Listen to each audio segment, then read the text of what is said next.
The mainstream media has been increasingly focused on the topic of global warming in recent years, with many outlets presenting it as an urgent and pressing issue that requires immediate attention and action. However, some critics argue that the media's coverage of global warming is not entirely innocent, and that it is actually part of a larger effort to control the narrative and manipulate public opinion. One of the primary reasons why the mainstream media wants to control us with global warming propaganda is to promote a specific agenda. By presenting global warming as a catastrophic and imminent threat, the media can create a sense of fear and urgency that can be leveraged to push for specific policy changes and regulations. This can include everything from increased taxation and regulation of industries to the implementation of draconian measures such as carbon pricing and cap-and-trade systems.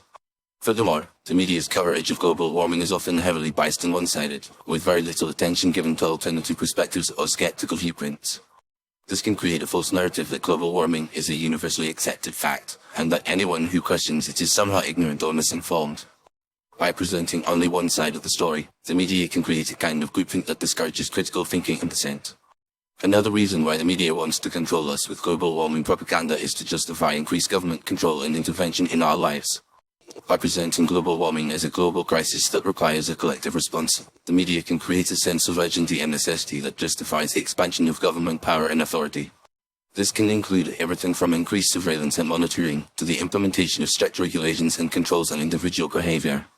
In addition, the media's coverage of global warming is often closely tied to the interests of powerful corporations and elites. For example, many of the largest corporations in the world, including oil and gas companies, have significant investments in renewable energy and other green technologies. By promoting the idea that global warming is a catastrophic threat, these corporations can create a demand for their products and services, and reap enormous profits as a result. It's also worth noting that the media's coverage of global warming is often highly sensationalized and exaggerated, with lurid predictions of apocalypse and catastrophe that are not supported by the scientific evidence. This can create a kind of climate hysteria that is not justified by the facts, and that can be used to manipulate public opinion and drive policy changes. Moreover, the media's focus on global warming has also had the effect of distracting from other important issues and problems.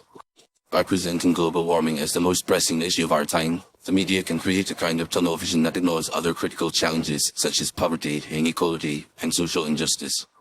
This can be highly convenient for powerful elites who may prefer to focus attention on a distant and abstract threat, rather than dealing with the concrete and pressing problems that affect people's lives. In conclusion, the mainstream media's coverage of global warming is not just about reporting the facts, but about promoting a specific agenda or manipulating public opinion. By presenting global warming as a catastrophic and urgent threat, the media can create a sense of fear and urgency that justifies increased government control, corporate profits, and elite power.